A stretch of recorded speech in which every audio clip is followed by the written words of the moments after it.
नमस्कार, स्वागत है आपका आप प्रदेश के नंबर 1 और सबसे भरोसेमंद news channel India news Haryana पर। मैं हूं आपके साथ अतुल प्रताप सिंह। खास कार्यक्रम जनता जाने में आज हम चर्चा करेंगे नूंह में भड़की सांप्रदायिक हिंसा और तनाव की। नूंह में ब्रजमंडल यात्रा के दौरान दो गुट आपस में भिड़े, जिससे नूंह के साथ साथ पलवल और गुरुग्राम में भी हिंसा भड़क गई। दंगाइयों ने धार्मिक स्थल हो, अस्पताल हो, पुलिस थाना हो, किसी को भी नहीं बख्शा। दंगाइयों के सामने जो आया उसे तहस नहस कर दिया गया। नूंह में भड़की आग पलवल भी पहुंची, जहां पर दंगाइयों ने कई गाड़ियों को फूंक दिया और पत्थरबाजी भी की। गुरुग्राम के बादशाहपुर में भी उपद्रवियों ने खूब बवाल मचाया। बाजार में, दुकानों में तोड़फोड़ और व्यापारियों के साथ मारपीट भी की गई। यहां तक कि झुग्गियों में भी शरारती तत्वों ने आग लगा दिया। इस बीच दंगा रोकने के लिए मुख्यमंत्री ने चंडीगढ़ में हाई लेवल बैठक की और ताजा हालात की जानकारी ली। मुख्यमंत्री ने बताया कि दंगों में 2 होमगार्ड समेत कुल 5 लोगों की जान गई है। अब तक लगभग 70 से ज्यादा लोगों को हिरासत में लिया गया। मुख्यमंत्री ने भी शांति बनाए रखने की अपील की और दंगाइयों को चेतावनी देते हुए कहा कि उपद्रवी किसी भी सूरत में बख्शे नहीं जाएंगे।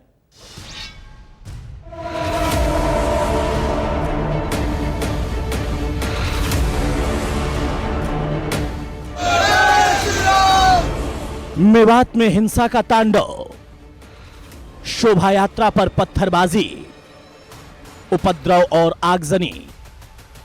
सोमवार को सौहार्द का संदेश भूल मेवात की धरती नफरत की आंच में सुलग उठी।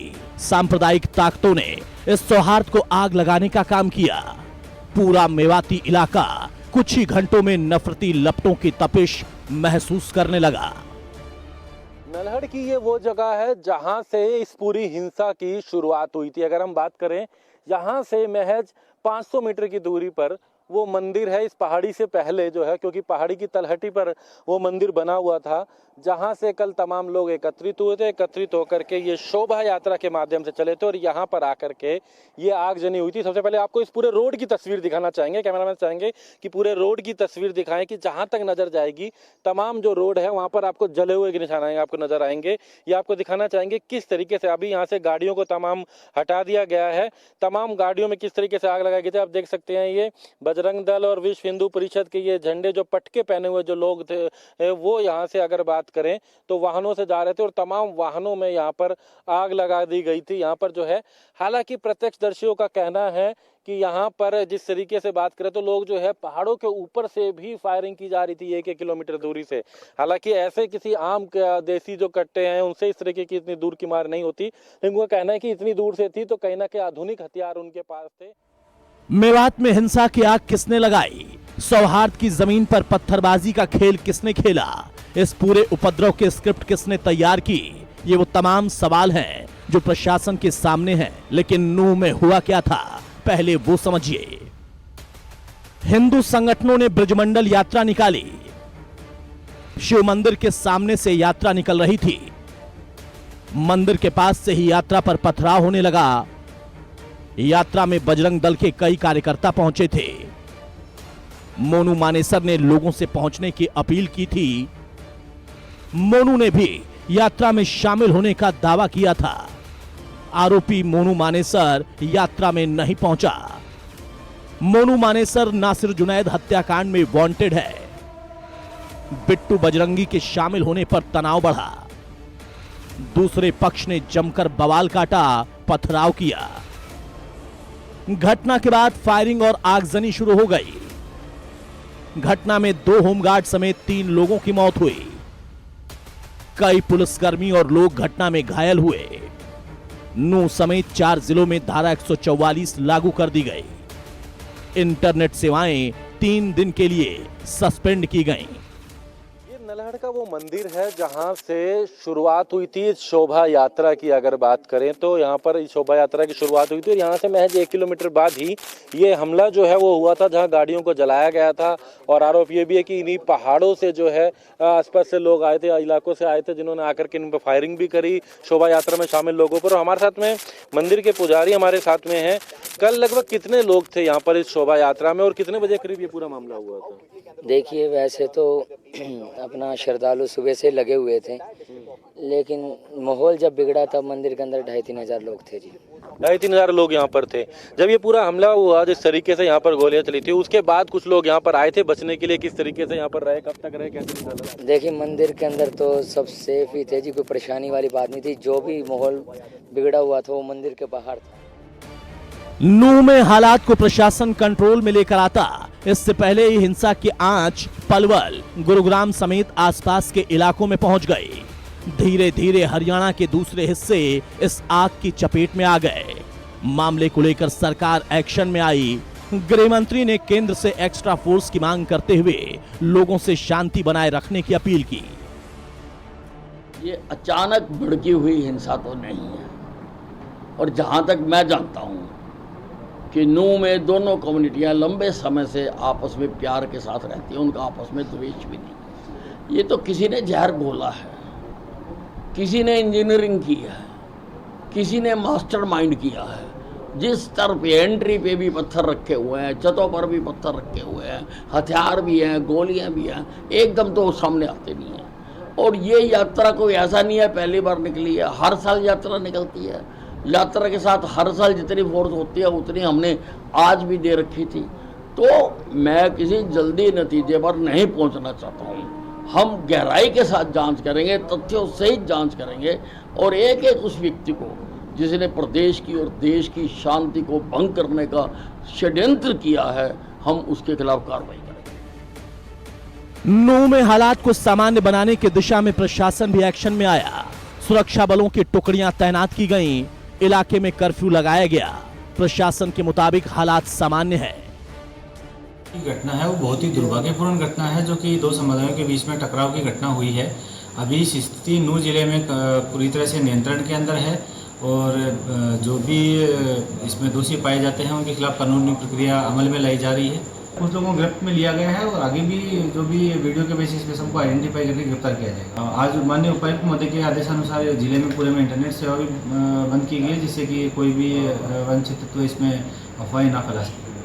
जानते हैं कि शोभा यात्रा का समय जो दोपहर तक ही था कि जो नगर मंदिर नूह से और जो है जैन मंदिर फिरोजपुर जिरका तक जानी थी। तो ये दोपहर लगभग आप मान के चलिए 12 बजे के बाद का जो है समय, उस दौरान जो है जो भी घटनाएं घटी, और फिर ये थोड़ा सा फ्लेयर। हरियाणा का मेवात नूह इलाका गो तस्करी के विवाद में पहले से बेहद संवेदनशील रहा है। ये इलाका देश की राजधानी से सिर्फ 1.5 घंटे की दूरी पर है। ऐसे में बवाल की सीधी तपिश दिल्ली तक महसूस हुई। प्रदेश की सरकार मामले में दोषियों पर कार्रवाई की बात कर रही है, लेकिन सवाल वही है, सौहार्द को सुलगाने वाले आखिर वो कौन हैं? जी हाँ, सवाल वही है कि सौहार्द को बिगाड़ने वाले आखिर वो कौन है और जहर किसने बोया। हमारे साथ कुछ खास मेहमान हैं, उसमें आपको तारुफ कराता हूं। सत्यव्रत शास्त्री हैं, बीजेपी के प्रवक्ता, बहुत स्वागत है शास्त्री जी आपका। कुलभूषण भारद्वाज हैं, हिंदू नेता, बहुत स्वागत है भारद्वाज साहब आपका। और अतीक अहमद है, नेता मुस्लिम लीग के, बहुत स्वागत है अतीक भाई आपका। कुलभूषण भारद्वाज साहब, शुरुआत में आपसे ही कर रहा हूं। हर साल ये यात्रा निकलती है, और जैसा खुद गृह मंत्री ने कहा कि उतनी फोर्सेज जितनी हर साल दी जाती हैं इस बार भी दी गई, लेकिन ये तैयारी करके कौन लोग थे और इनकी क्या इंटेंशन थी? क्या एक व्यक्ति जिसने एक अपील की कि मैं वहां पर पहुंचूंगा, आप भी पहुंचिए, उसके बाद ये स्थिति इतनी बिगड़ गई, या फिर इसके पीछे और कुछ है? देखिए, मैं आपको स्पष्ट बता दूं कि मेवात के अंदर जितने भी गैर कानूनी काम जो होते हैं वो मेवात के अंदर होते हैं। जितने भी किसी प्रकार का जो गो तस्कर हैं वो मेवात के अंदर बैठे हुए हैं। साइबर क्राइम आप देखें तो मेवात के अंदर पीछे भी रेड पड़ी थी। तो ये तो मोनू मानेसर की जो वीडियो की बात कर रहे हैं वो तो एक बहाना है।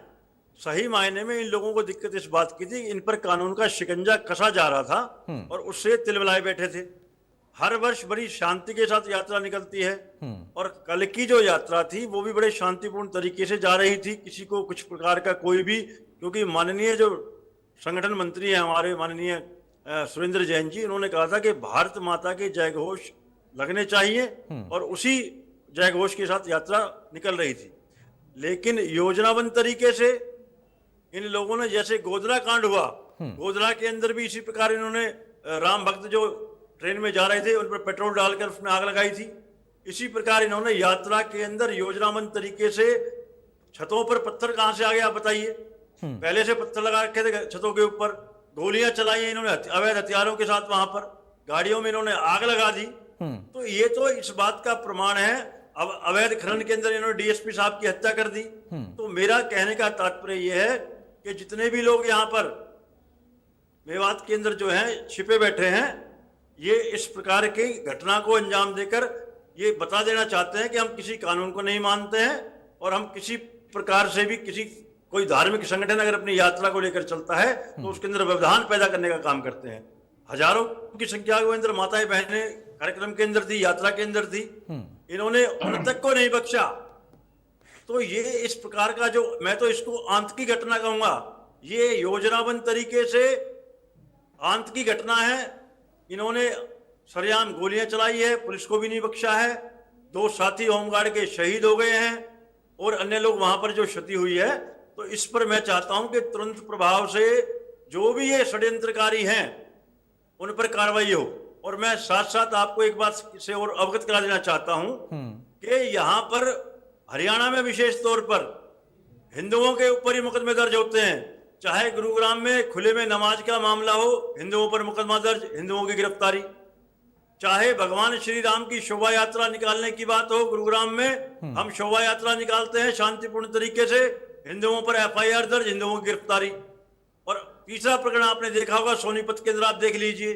तो कहीं ना कहीं मुझे ऐसा लग रहा है कि ये जो सरकार है ये केवल और केवल मुस्लिम समुदाय की वोट को हासिल करने के लिए हिंदुओं के साथ अनर्थ और अत्याचार कर रही है, जिसको हम किसी भी कीमत पर स्वीकार नहीं करेंगे। भाई अब बीजेपी की सरकार है, उस पर भी अगर ये आरोप लग गया तो ये तो आरोप बाकी अन्य उस पर लगता है, लेकिन फिर भी आपकी भावना है, सत्यव्रत जी इसका जवाब देंगे। अतीक अहमद, जो प्रश्न है यहाँ पर कुलभूषण भारद्वाज ने भी वही बात उठाई है, और जो तस्वीर हमने देखी, उन तस्वीरों को देखकर आपको नहीं लगता कि हाँ किसी एक व्यक्ति ने जो कि किसी मामले में आरोपी है उसकी गिरफ्तारी नहीं हो रही, उसके वजह से आक्रोश में इतनी तैयारी कर रखी थी कि कई जगहों पर मस्जिदों के ऊपर से पत्थरबाजी हो रही थी। ये पत्थर, ये हथियार क्यों इकट्ठा हुए थे? आखिर उस समाज के प्रतिनिधियों को जवाब देना पड़ेगा ना, उनकी भी जिम्मेदारी है, दोनों ही समाज की। ये सवाल आपने मुझसे करा है? जी अतीक भाई। हाँ, देखिए, ये जो अभी साहब बोल रहे थे, मैं कहना नहीं चाहता, क्योंकि आज जो है हालात बहुत खराब हैं, इसलिए भाईचारा बना रहना चाहिए। और ये जो चीजें हो रही हैं ये एक्सेप्टेबल नहीं है लोकतांत्रिक देश में, लेकिन फिर भी कुछ लोग हैं जो जहर उगलने का काम करते रहेंगे और करते हैं। जिस तरह से आपने देखा कि बिट्टू बजरंगी का एक वीडियो आता है, उससे पहले एक दिन रात पहले सरकार और मुसलमान और एडमिनिस्ट्रेशन के बीच मीटिंग हुई और मुसलमानों ने कहा कि यात्रा निकलेगी तो हम उसका स्वागत करेंगे, जैसे कि हम स्वागत हमेशा से करते रहते हैं। ये बात तय हो गई थी कि मुसलमान शोभा यात्रा का स्वागत करेंगे, मुसलमानों की तरफ से कोई बात नहीं हुई थी। लेकिन बिट्टू बजरंगी एक वीडियो जारी करता है, कहता है कह दो कि तुम्हारे जीजा आ रहे हैं। ये उकसाने की कार्रवाई नहीं है, ये जो जहर उगल रहे थे उनको ये नहीं दिखाई पड़ा।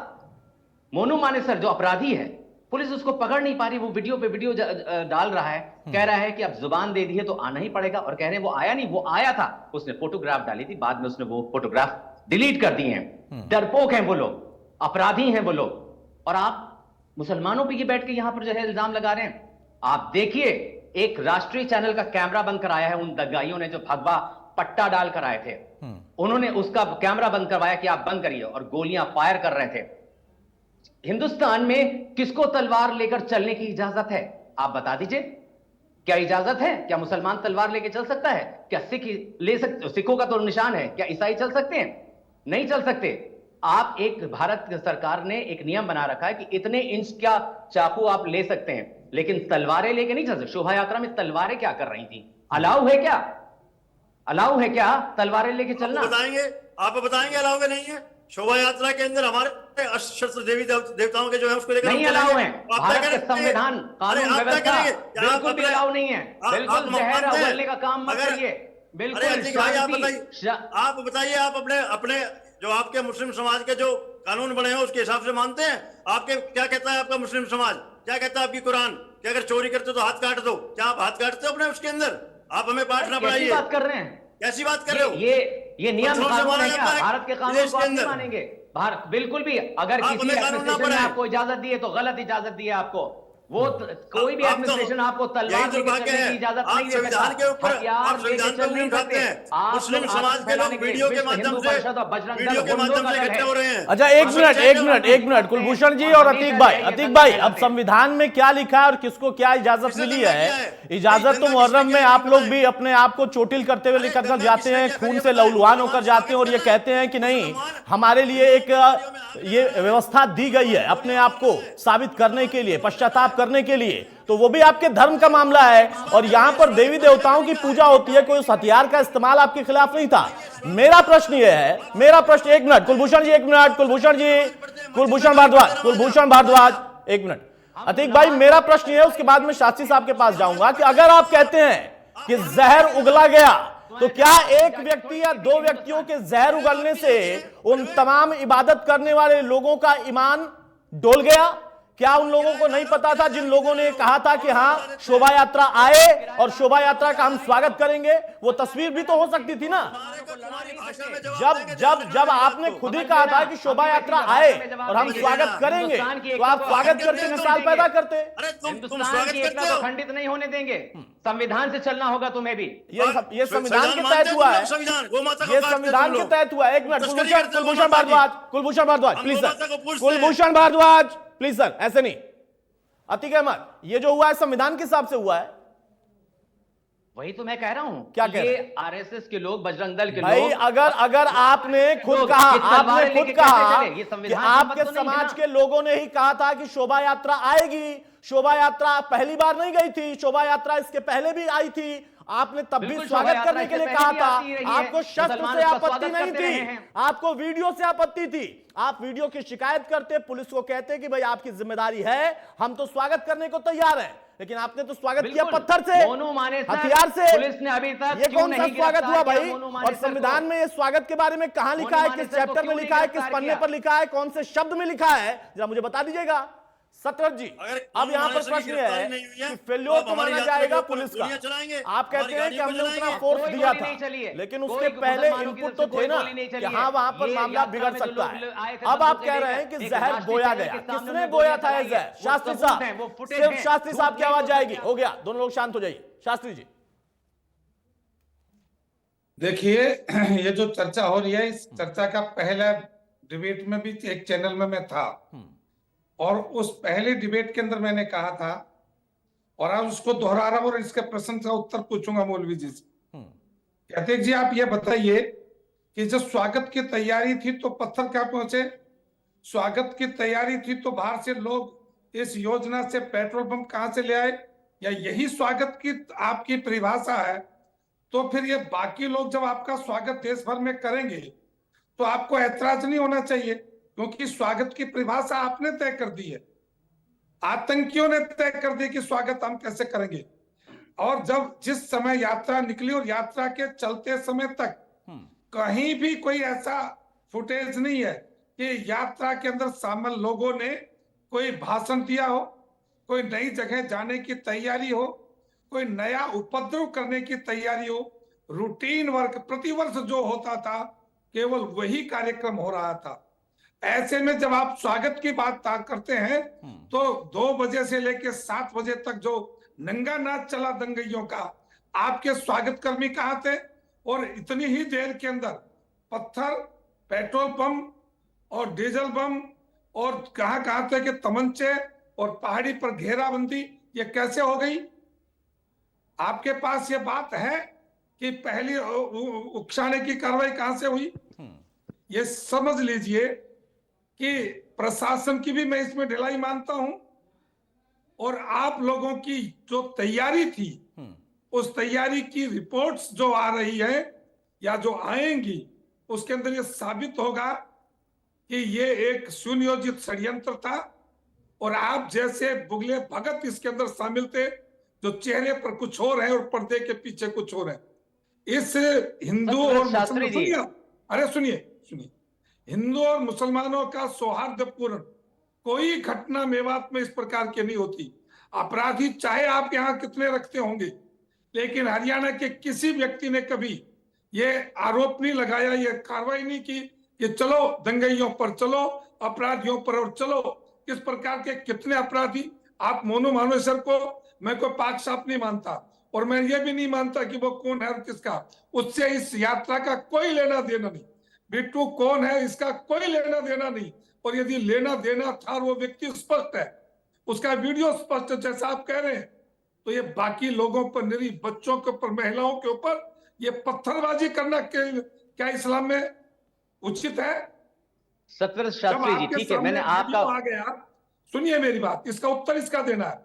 जब आपके कहने अनुसार वीडियो आपके पास आ गया, एक चैलेंज आपके सामने आ गया, तो ये सारे लोग कह रहे थे कि हम मोनू मानेसर के अनुयायी हैं, मोनू मानेसर के कहने से आए हैं, पहली बार आए हैं, बार बार आते रहेंगे और ये करके जाएंगे। ये बात हुई क्या? वहां किसी बात ने कही क्या? और केवल उस व्यक्ति का नाम लेकर तुम उनके ऊपर दोषारोपण करते हो। उन दोषियों को दोष मुक्त मैं नहीं कह सकता, लेकिन मैं ये कह सकता हूं कि तुम्हारी इस प्रकार की हरकतों ने देश को और हरियाणा को नीचा दिखाने का काम किया। पहले कदम पर उसके ऊपर निंदा कीजिए, उस पर माफी मांगिए कि हमारे यहाँ जो अतिथि आए थे, जो मेहमान आए थे हरियाणा भर से, उनके ऊपर हमसे गलती हुई है, इसकी दोहराई नहीं होगी। पहले बात यहां से शुरू कीजिए। अतीक अहमद, सतविंद्र शास्त्री जी, मैं आपका पूरा भाषण सुना, और मुझे लगता है कि आप ये सब इसलिए भी कह रहे हो कि और भी सुना दूंगा। बिल्कुल, उसके बाद उससे ये लगता है कि आपकी सरकार जो है बिल्कुल काम नहीं कर पाई वहां पर। आप एडमिनिस्ट्रेशन को दोषी ठहरा रहे हैं, लेकिन जो आपकी सरकार है वो वहां पर नाकाम हो गई। हिंदू और मुसलमानों का जो सौहार्द था वो खंडित हो गया। मुसलमान और हिंदू हिंदुस्तान के रहने वाले भाई भाई हैं, उनको कोई जुदा नहीं कर सकता। लेकिन आप जिस तरह से इनकार कर रहे हैं कि उनका कोई हाथ नहीं था, इससे मुझे लगता है कि आपकी नीयत में खोट है। लिहाजा मुझे लगता है कि कहीं ना कहीं ये जो षड्यंत्र है, निंदा कीजिए। अरे आपके कहने से थोड़ी, मैं तो निंदा कर ही चुका हूं। आपके कहने से, आप जहां बैठे हो, आपके कहने से निंदा थोड़ी करूंगा। आप कान खोल के सुनिए, मैं पहले ही निंदा कर चुका हूं। अरे अबे अभी करो ना, हमने पर नहीं सुना आपको किया कि नहीं किया। तो आप अथॉरिटी हो, आप कोई जो है अथॉरिटी थोड़ी हो, तो आपके सामने करूंगा। मैंने प्रोग्राम में पहले ही कर दिया, मैंने पहले ही कर दिया। यही चीजें हैं जो दंगा फैलाती हैं। ये आपका एटीट्यूड, आपकी भारतीय जनता पार्टी की सरकार नाकाम है। हिंदुस्तान में मुसलमान और हिंदुओं के सौहार्द को आप खंडित नहीं कर सकते। मुसलमान और हिंदू भाई भाई हैं, और हम जिस तरह से स्वागत करते रहे वैसे ही करते रहेंगे। लेकिन अवरोध आ गया ना अतीक भाई, भाई भाई के बीच में पत्थर थोड़े ना चलेंगे, भाई भाई के बीच में पेट्रोल बम थोड़े ना चलेंगे। मेरा सवाल है अतीक भाई, एक छोटा सा, उसके बाद मैं कुलभूषण जी के पास जाऊं। अतीक अहमद, मेरा छोटा सा प्रश्न है। आप कहते हैं कि हम स्वागत करने के लिए तैयार थे। सतविंद्र जी को हो सकता है आप इसके लिए जिम्मेदार ठहरा सकते हैं कि उनकी सरकार फेल थी, प्रशासन फेल था, वो तो खुद कह रहे हैं कि प्रशासन फेल था, लेकिन आप लोग भी तो फेल हुए ना। जो स्वागत करने आए थे वो इतनी जल्दी उनको उकसा दिया दो वीडियो की वजह से आप अपना भाईचारा भूल गए, पत्थर इकट्ठा करने लगे। तो वही तो मैं कह रहा हूं, सरकार इतने पत्थर इकट्ठा हो गए, बाहर से लोग आ गए। अब सरकार क्या आगे घर घर में पत्थर गिने? नहीं, सरकार क्या करे, आके एक पत्थर गिने। कार के अंदर पत्थर भरे जा रहे हैं। हाँ। और कहा जा रहा है कि पत्थर भरो जल्दी जल्दी कार के अंदर। वो वीडियो नजर नहीं आ रहा सरकार को। देखिए, मैं आपको कह रहा हूं कि दोषी दोनों तरफ से हो सकते हैं, दोनों पे कार्रवाई होगी। अब सही बात कही आपने, अब इस बात को मैं सहमत हूं। लेकिन कोई हो सकता है कि दोषी दोनों तरफ से हो सकते हैं, और दोषी नहीं, अभी तो आरोपी होंगे, दोष तो उनका सिद्ध होगा न्यायालय में। आरोपी दोषी ही होंगे। हाँ। दोषी होंगे। कुलभूषण जी, किसी मुसलमान के अतीक अहमद ने अब माना कम से कम कि दोनों ही तरफ से हो सकता है कि कुछ गड़बड़ी हुई हो, कुछ अराजक तत्व तो दोनों ही तरफ से रहे होंगे। इस बात को तो हम स्वीकारें, तभी तो आगे बढ़ पाएगी बात। नहीं, बिल्कुल जाहिर सी बात है, जब दंगा हुआ है तो जाहिर सी बात है कि दोनों तरफ से कुछ ना कुछ हुआ होगा, तभी तो दंगा हुआ है, वरना एक ऐसा थोड़ी हो सकता है। कुलभूषण भारद्वाज, मेरी आवाज अब तक जा रही है? बजरंगी और मोनू मानेसर का इससे कोई लेना देना था, इसका नहीं था, तो इसका मतलब है वो इंसान देख नहीं सकता। कुलभूषण भारद्वाज, मेरी आवाज अब तक जा रही है? इंसान बोल नहीं सकता। कुलभूषण जी, ठीक है। सतविंद्र जी भाई, अब माना अतीक अहमद ने, वो कहते हैं कि दोनों ही तरफ से होंगे, दोनों ही तरफ से हो सकते हैं, ये देखना प्रशासन का काम था। वो देखना प्रशासन का काम है, लेकिन मैं चाहता हूं कि जिस वीडियो की ये बात कर रहे हैं कि पत्थर भरो कुछ भरो, मैं शोभा यात्रा को डिस्टर्ब करने और स्वागत करने, विषय दो आते हैं जिसके ऊपर आज डिबेट होनी है। ये लोग, आप लोग स्वागत करने वाले थे या उनको दंगा करने वाले थे? और यदि आप स्वागत करने वाले थे तो आप कहां खड़े थे? आपकी भूमिका क्या थी? क्या आपके पास कोई प्रमाण है? हम लोग थे करने वाले, हम वहां थे, दंगाई कहीं और थे, दंगाइयों के बीच हम नहीं थे। जो दंगाई थे उनको पहचान करके उनके पर कार्रवाई, हम दूर दूर तक भी उनके साथ नहीं रहेंगे। ये बात हुई ना कि आप कहिए कि अगर दंगाई हैं तो हम कार्रवाई करेंगे, आप जागे हैं। वैसे मैं कहता हूं कि जब जागो तब सवेरा, आपको कार्रवाई करनी चाहिए थी। आपकी सरकार फेल हुई है। सरकार की वजह, अगर सरकार सजग रहती, और जब मोनू मानेसर ने कहा कि मैं पहुंचूंगा और माहौल अब अतीक भाई फेल तो भाईचारा भी हुआ है ना, और फेल तो ये भी हुआ है जो आपने बताया कि हम स्वागत करने के लिए आए थे। पत्थर इकट्ठा करके कौन स्वागत करता है भाई?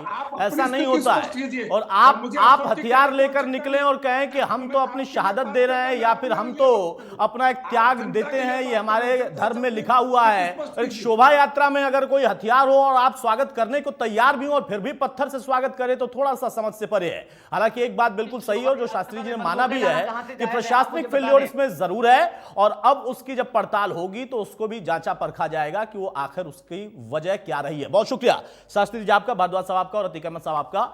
तो जनता जाने में है, सवाल इसी बात का था कि भाईचारा किसने बिगाड़ा, जहर किसने बोया? प्रशासनिक लाचारी थी, कमजोरी थी, या फिर लूपहोल्स थे? ये सब कुछ अब जब जांच आगे बढ़ेगी तब सामने आएगा। नमस्कार।